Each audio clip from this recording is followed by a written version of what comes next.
Welcome to BronxNet. I'm the Dr. Bob Lee.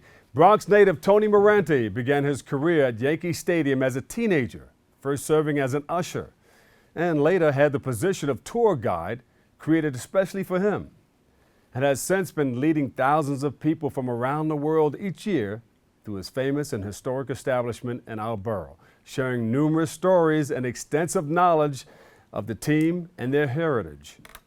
We are pleased right here to be welcoming this young man right here in the studio. He's going to grace us with his presence right here, and we're going to look at all of the things that he's doing in our community. Please welcome Tony Morante, Director of Stadium Tours at Yankee Stadium. Thank you so much for inviting me today, Bob. Yes.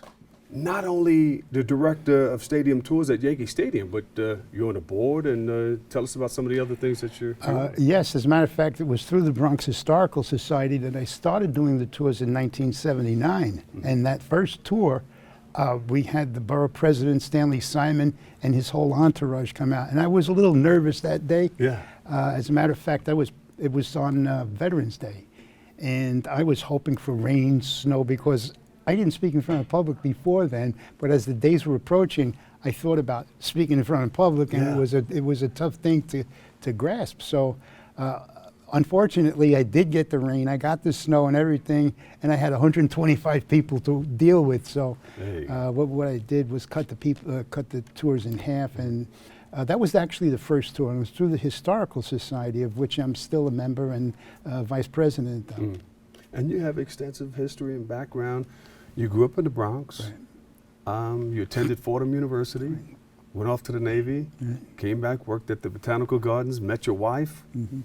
Well, what happened from there? Yeah, I met my wife a little later on, but after I came back from the Navy, I had the GI Bill, and I was able to gain entry into Fordham. And being that it was only a few blocks, because I grew up on Bathgate Avenue, so it was only a few blocks away, and I treasured that thought. And even after graduating in 1979, I still was part of the board of directors on the General Studies School in Fordham University. And till today, I'm an adjunct professor teaching baseball, the New York game, and how it evolved in New York. And this was the fourth year I got invited back, so I'm excited about that. It's a great program, and we have a lot of success with that, and people seem to enjoy it. We sell it out.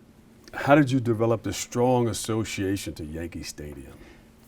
Well, my dad started taking me to the stadium in '49. I was 6 years old at that time.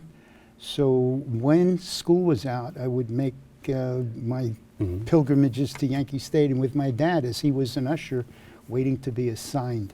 So I would be out in right field before the gates open, and during batting practice, a lot of balls were coming out, and I would scramble around and take home 2 or 3 baseballs a game until 1958. I was 16 then. He said, "Hey, pal, you're coming up on the arm long enough. You're going to have to start earning it." So I said, "What do you mean?" He said, "Well, you're going to have to become an usher. So we're going to get you an usher's mitt." And, "Oh, do I have to work?" He said, "Yeah, you want to get into the ballpark? That's it." So that I started as an usher. And through the Navy and the floor of the stock exchange, banks, insurance companies I work with, I always held that as a part-time job until 1973, when I was asked to come aboard full-time in the group and season sales department. How does that make you feel when you're bringing people through Yankee Stadium and you see the looks on their faces?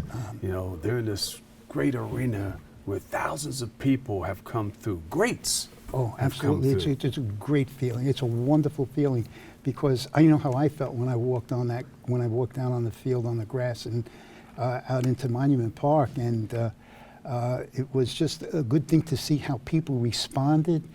You see grown men cry, because what happens is that they reconnect with their youth and bring back a lot of memories. And you know, before they got jaded or whatever, they felt that it's an important part that was inside of them that was coming out. And I'll never forget taking Nelson Mandela around. You talk about greats, and it didn't get any better than that for me, because when he was asked what team he rooted for, He doffed his cap. He said, "I am a Yankee." Ah, that's great. But walking around Monument Park with him on my arm, it was just something I'll never forget. Yeah. So yeah, there were a few So- notable.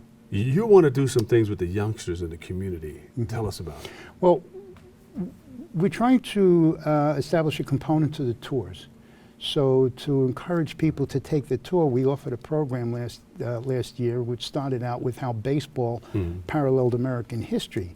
So right after the Revolutionary War, as people were still getting out of the doldrums of the war, they were starting to get more and more into leisure and exercise, and they were starting to play different types of ball. And one of them was called town ball. And town ball started to grow into amateur baseball in 1837 when the New York Gothams really put a documentation, and they started to grow so much that a team called the New York Knickerbockers came about in 1845. Yeah. And when they set the rules down, that was the rules that eventually became known throughout the land. It surpassed Philadelphia's Olympic ball, Massachusetts' town ball, and this became the game because as the city was growing and developing and they were getting more and more involved with the game, people around the northeastern sector started to really get involved with it. As a result of that, during the Civil War, as the Northerners were being captured down south, during recreation time, they brought their bats and balls and they were playing this New York game. So this was an introduction to baseball down south. Yes. What happened after the Civil War? The country needed some type of unification, and it was baseball that helped. So it has a steeped history in our history, and moving forward in professional baseball in 1869, and then eventually the National League born in 1876, and the New York Giants were also a very important part of that latter part of the 19th century, the Dodgers eventually, and then in the 20th century, the New York Yankees. Yeah. So you had the Brooklyn Dodgers. Right. You had the New York, the Giants Right. across in Manhattan, upper Manhattan. And then I think the Yankees used to share that stadium with the Giants. Yes, exactly. Until they came across the water Yeah. and built their own. Right. There was a lot of stuff that was going on at that time, too. If you recall Tammany Hall was the most corrupt political organization in New York City's history, bar none.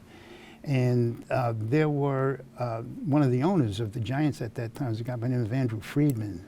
And Friedman did not want any competition from any other team coming into his territory. So Dan Johnson, the president of the American League, who was trying to get a New York representative, every time he approached the city to get a plot of land where he could have the team play, he was rejected because Andrew Friedman was part of the real estate board along with Richard Croker, who was the boss at Tammany Hall at that time. So it took 2 years from when the time of the American League's birth until 1903 when they came into the organization formally. And they were known as the Great American League Baseball Club of New York and called the Hilltoppers.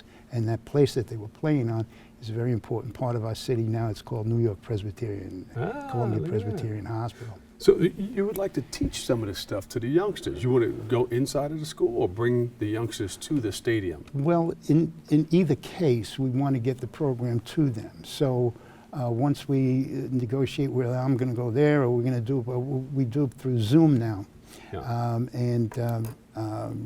It seems to be working. We reach a lot more people through Zoom than if a class came out to Yankee Stadium. So we try to accommodate the needs of that particular school and trying to get this educational component to the tour through the kids.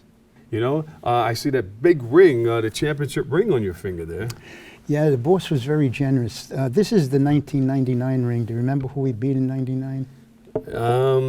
Atlanta Braves. The Atlanta Braves, 1999. Right, and this is actually Was it a home third game? of 5. Yeah. It was a home game, Right. here in the Yankee Stadium. And the Yankees, Mr. Steinbrenner had issued rings for the first time, like in 1996. He had Can you grab this ring here? Can you get a close-up of this ring? Look at this ring here. 1990. This is 99. 1999. And on the side shank, you'll see the Twin Towers. The Twin Towers. I don't know if you can see that.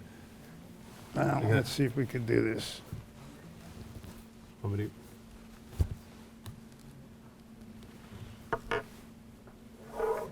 Yeah, you got the Twin Towers on there. That's a great ring right there. So the old man said, let me give you one also. He was very generous with the staff. This is actually the third of 5 that he shared with the staff. Mm-hmm. That's great. That's great. So you got a lot of history. We're looking forward to going around with you, and you can show us what's one of the highlights that people are. Well, the heart and soul, about. the heart and soul of the Yankees is the history. Make no mistake about it, the history and the heritage going back through the 20th century. Yeah. And we have that in Monument Park. There's no other like it, really.